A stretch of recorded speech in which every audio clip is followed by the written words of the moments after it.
Hello everyone, welcome back to my channel. तो हम अभी अपने वर्क को कंप्लीट कर रहे थे, डिफरेंट काइंड्स ऑफ वर्क के बारे में पढ़ रहे थे। तो आज हम करेंगे सबसे इम्पॉर्टेंट टॉपिक को कवर, दैट इज रेगुलर और irregular verbs. Most of the time students को एक ही चीज में प्रॉब्लम होती है कि वर्ब का कौन सा फॉर्म लगाना है। पेपर में भी जब आपको फिल इन द ब्लैंक्स मिलते हैं तो उसमें आपको यही कंफ्यूजन रहता है कि वर्ब का कौन सा फॉर्म लगाना है, वर्ब का first form, second form, third form क्या आना चाहिए। इस पूरी वीडियो में मैं आपके लिए ये पूरे कंफ्यूजन क्लियर कर दूंगी और इस टॉपिक को बना दूंगी आपके लिए सबसे इजीएस्ट वन। तो चलिए शुरू करते हैं हम अपना टॉपिक। तो गाइस, रेगुलर इरेगुलर वर्ब्स को सबसे पहले जानना जरूरी है कि ये होते क्या है। अगर हम सिर्फ वर्ब के फॉर्म्स को ही पढ़े तो ये थोड़ा सा इनकन्वीनियंट हो जाएगा। तो इसको कन्वीनियंट बनाते हैं, पहले पहले हम इसके बारे में जानते हैं कि रेगुलर वर्ब्स और इरेगुलर वर्ब्स होते क्या है। बेसिकली डेफिनेशन अगर हम देखते हैं तो क्या है, रेगुलर वर्ब्स क्या होते हैं। रेगुलर वर्ब्स वो वर्ब्स होते हैं जो एक टिपिकल पैटर्न को फॉलो करते हैं। इट मीन्स उनका एक टिपिकल पैटर्न होता है कि अगर फर्स्ट फॉर्म जो है सेकेंड और थर्ड फॉर्म सेम होंगे, फर्स्ट फॉर्म एक होगा और सेकेंड और थर्ड फॉर्म में ईडी ही लगेगा। तो ये होते हैं हमारे रेगुलर वर्ब जो एक टिपिकल फॉर्म को क्या करते हैं, फॉलो करते हैं, टिपिकल पैटर्न को क्या करते हैं, फॉलो करते हैं। तो अब आगे बढ़ते हैं हम इरेगुलर। तो फ्रेंड्स अब पढ़ेंगे इरेगुलर वर्ब्स के बारे में। अब देखिए, जैसे रेगुलर वर्ब्स एक पैटर्न को फॉलो करता है, एक टिपिकल पैटर्न को फॉलो करता है। इरेगुलर वर्ब में कोई भी टिपिकल पैटर्न नहीं होता है, वो कोई पैटर्न को फॉलो नहीं करता है, इसलिए इसे मेमोराइज करने की जरूरत होती है, हमें याद करना पड़ता है। ये इतना सिंपल नहीं होता है रेगुलर वर्ब की तरह। तो अब देखिए, आप पूछेंगे कि रेगुलर इरेगुलर वर्ब्स को कैसे याद करें। जब भी आप पेपर वगैरह देते हो तो आपको लगता है इतने सारे वर्ब्स हैं, उनको कैसे याद करें, इनके बारे में कैसे पढ़े। तो देखिए, मैं आपको बता दूं, रेगुलर वर्ब्स जो होते हैं वो 90% वर्ब रेगुलर वर्ब्स ही होते हैं और इरेगुलर वर्ब्स जो है वो 10% ही होते हैं वर्ब्स के। तो अगर आप इनको मेमोराइज करने बैठोगे तो आपको सिर्फ 10% वर्ब्स को मेमोराइज करना है, 90% वर्ब्स को आपको मेमोराइज नहीं करना है। तो उन 10% वर्ब के बारे में मैं आपको इस पूरी वीडियो में बता दूंगी। अगर आप उनको मेमोराइज कर लेते हैं तो वर्ब के बारे में आपको कोई टेंशन लेने की जरूरत नहीं है, आपको उसके सारे फॉर्म्स एक सेकंड में याद हो जाएंगे और इनका आपको कोई आपके पेपर पे कोई इफेक्ट भी नहीं होगा, आप उसमें गैप फिलिंग में सही फॉर्म भर पाएंगे। तो फ्रेंड्स देखिए, वर्ब जो है उसके 3 फॉर्म्स होते हैं। ये तो हम सभी जानते हैं कि वर्ब के 3 फॉर्म्स होते हैं। पहला होता है इसका बेस फॉर्म, उसके बाद होता है पास्ट फॉर्म और उसके बाद होता है पास्ट पार्टिसिपल फॉर्म। तो बेस फॉर्म जो भी है आपका वो नॉर्मल वर्ब होता है, उसे हम सिंपल फॉर्म बोलते हैं, बेस फॉर्म बोलते हैं। जो प्रेजेंट टेंस होता है हमारा वही है। अभी देखिए, वर्ब का बेस फॉर्म के बाद जो पास्ट और पास्ट पार्टिसिपल में अगर ईडी लगता है तो वो क्या हो जाता है हमारा रेगुलर वर्ब्स। जैसे कि देखिए, टॉक है तो टॉक का क्या हो गया, टॉक्ड टॉक्ड। डांस है तो डांस्ड डांस्ड। अराइव है तो अराइव्ड अराइव्ड। यानी सब में हमने क्या लगाया है, ईडी का फॉर्म लगाया है। इन दोनों ही फॉर्म में, यानी पास्ट फॉर्म में और पास्ट पार्टिसिपल के फॉर्म में हमने ईडी का फॉर्म लगाया है। वैसे ही देखिए, जैसे लाइक हमारे पास अगर क्राई है तो जिसके लास्ट में हमारे पास वाई होता है उसमें हम लोग क्या लगा देते हैं, आईईडी में कन्वर्ट कर देते हैं वाई को रिमूव करके। जस्ट लाइक इसका पास्ट फॉर्म हो जाएगा क्राइड, आईईडी लग गया और यहां पर भी सेम। स्टडी है तो स्टडीड स्टडीड हो जाएगा। ठीक है, तो रेगुलर फॉर्म्स बहुत ही क्या है, सिंपल होते हैं। इनमें सिर्फ ईडी का फॉर्म लगते हैं और ये कंप्लीटली आपको लर्न करने की कोई जरूरत नहीं है। इनके सिंपल पैटर्न्स होते हैं, उसके अकॉर्डिंग ईडी लगा देते हैं। पर अब हम पढ़ेंगे कुछ ग्रुप्स के बारे में जो कि इरेगुलर वर्ब्स के ग्रुप है। उनको मैं सारे इरेगुलर वर्ब्स को कुछ ग्रुप्स में डिवाइड कर दूंगी और वो आपके लिए इजी हो जाएंगे याद करना। तो फ्रेंड्स, सबसे पहले अब हम पढ़ेंगे इरेगुलर वर्ब्स का फर्स्ट ग्रुप के बारे में। अब ग्रुप 1 देखिए क्या है। ग्रुप 1 में हमारे पास सिर्फ और सिर्फ देखिए इतने ही वर्ब होते हैं, put, cut, shut, hit, let, hurt, cost. ये जो भी है इनमें क्या होता है, देखिए वर्ब का सेकेंड फॉर्म और थर्ड फॉर्म सेम ही होता है। इसमें आपको कुछ चेंज करने की जरूरत नहीं है। पुट है तो इसमें भी पुट और पुट, कट है तो इसमें भी कट एंड कट, शर्ट है तो शर्ट शर्ट, हीट है तो hit hit, let let let, hurt hurt hurt,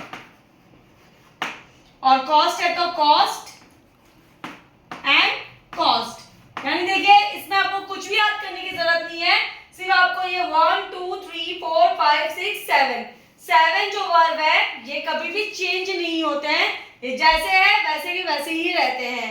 अभी देखिए वैसे तो रीड भी है,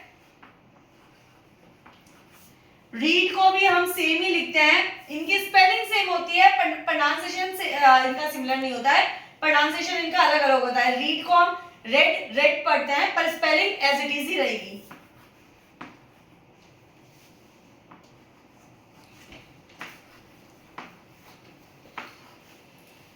तो ये है हमारा ग्रुप 1।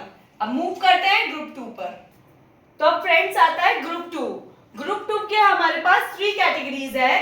पहली कैटेगरी ए कैटेगरी के बारे में मैं आपको बताती हूँ। इसके अंदर आपको देखिए कितने वर्ब मिल रहे हैं, say, stand, pay, hold, make, have, tell, sell. 1 2 3 4 5 6 7 8 8 आपके पास इसमें वर्ब है।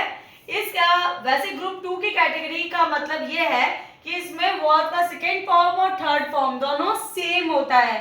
जो वर्ब का सेकेंड फॉर्म होगा वही वर्ब का थर्ड फॉर्म होगा, पर इसको भी मैंने फर्दर कैटेगराइज कर दिया है। जैसे ए कैटेगरी जो है वो डी की कैटेगरी है, जिसमें वर्ब के सेकेंड फॉर्म और थर्ड फॉर्म में डी आता है।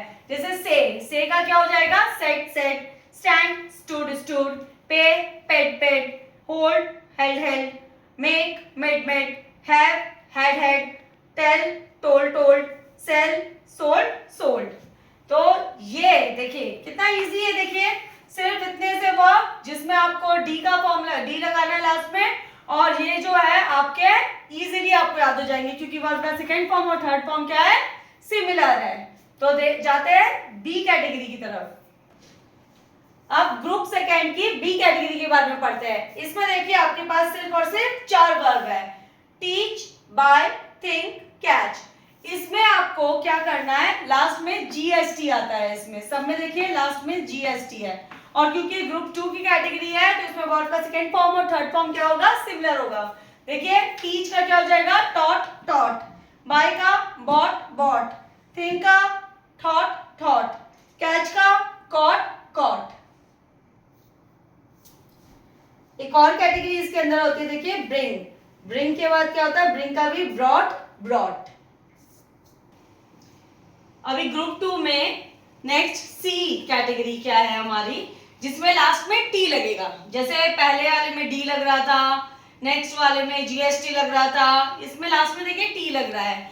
अभी देखिए इसके वर्ब का स्लिप, स्लिप के बाद क्या हो जाता है, स्लेप्ट स्लेप्ट, ड्रीम में ड्रेम्ड ड्रेम्ड, कीप का कैप्ट कैप्ट, स्पेल का स्पेल्ड स्पेल्ड, सिट का set set, get got got. अभी आप बोलेंगे गॉट का तो गॉटन भी होता है, देखिए वो अमेरिकन इंग्लिश में होता है। मोस्टली हम गेट का गॉट गॉट भी लिख सकते हैं, और थर्ड फॉर्म में गॉटन भी लिख सकते हैं अमेरिकन इंग्लिश के अकॉर्डिंग।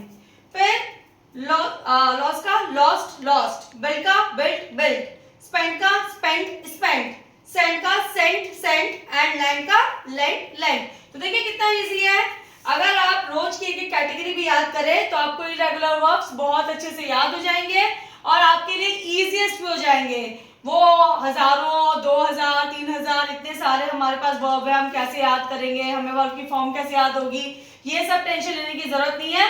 अगर आपको 10% ये इरेगुलर वर्ब्स याद हो जाते हैं वर्ब के फॉर्म में, तो आपके लिए वर्ब का फॉर्म बहुत ही इजीएस्ट हो जाता है।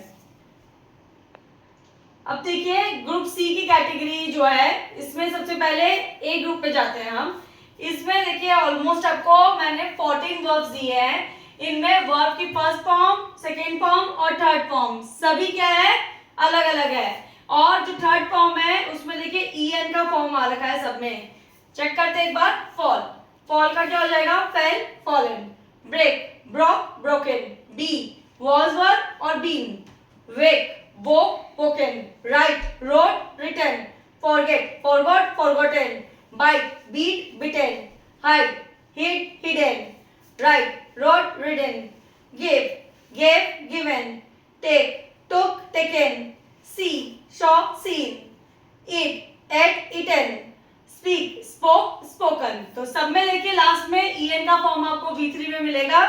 और सिर्फ 14 मोस्टली आपको जितने भी मैं वर्ब्स दे रही हूँ वो इतने ही है कि आप एक दिन में उन्हें याद कर सको। अगर एक एक कैटेगरी को भी आप एक एक दिन में याद करते हो तो बहुत जल्दी विद इन अ वीक आपको वर्ब के सारे फॉर्म याद हो जाएंगे। रेगुलर और इरेगुलर वर्ब्स आपके लिए इजी हो जाएंगे और आप बहुत ही इजीली गैप फिलिंग कर सकोगे। अब देखिए ग्रुप थर्ड में बी कैटेगरी क्या है। इसमें मोस्टली B3 का जो फॉर्म है उसमें WN का फॉर्म आ जाता है या W आ जाता है। ठीक है, अभी देखिए इसमें ब्लो है, blow, blown, grow, grew, grown, know, knew, known. और उसके बाद देखिए throw, threw, thrown, draw, drew, drawn, show, showed, shown. ठीक है, इस तरह से आ जाता है। बहुत ही कम है इसमें देखिए वर्ड। ऐसे और भी होते हैं जस्ट लाइक अगर आप कम के पास जाते हो तो कम का भी फॉर्म क्या होता है? जो फर्स्ट फॉर्म है वही इसका लास्ट फॉर्म हो जाएगा। कम का जैसे केम हो जाएगा और फिर लास्ट फॉर्म भी कम हो जाएगा। जैसे आपने कम याद किया वैसे ही आप बिकम भी याद कर सकते हो। इसमें देखिए बिकेम हो जाएगा और इसमें अगेन बिकम हो जाएगा। ठीक है, तो ऑलमोस्ट जितने हो सकते हैं उतने वर्ब मैं आपको देने की कोशिश कर रही हूँ और उसके अलावा कुछ एक रह जाते हैं बट बाकी इतने ही ऑलमोस्ट इरेगुलर वर्ब्स होते हैं। सो फ्रेंड्स अब आती है ग्रुप थर्ड में सी कैटेगरी। इसमें भी देखिए बहुत कम वर्ब्स है आपके पास, ऑलमोस्ट मैंने 5 ही वर्ब दिए हैं। जैसे लाइक बिगिन का क्या हो जाएगा? बिगन और बिगन। स्विम का स्वम, स्वम।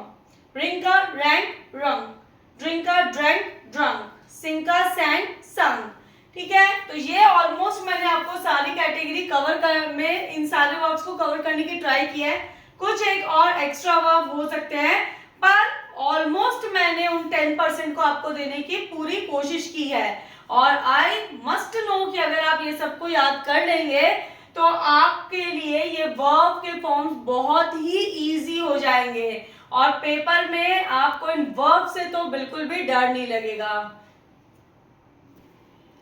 सो गाइस आई होप कि अब आपको ये वर्ब के फॉर्म्स, इरेगुलर वर्ब्स डरावने नहीं लगेंगे, घोस्ट नहीं लगेंगे। अभी आपको अपने फ्रेंड्स लगेंगे और आप इजीली ग्रामर में इसे यूज कर सकते हैं और आपको और बाकी टॉपिक जो इससे रिलेटेड है वो भी इजी लगने शुरू हो गए होंगे। तो मेरी कोशिश है कि जितना हो सके मैं आपके लिए ग्रामर को इजी बनाऊं और अगर आपको मेरे वीडियोस अच्छे लगते हैं तो प्लीज़ मेरे चैनल को सब्सक्राइब करें और मेरी वीडियो को लाइक करें। Thank you.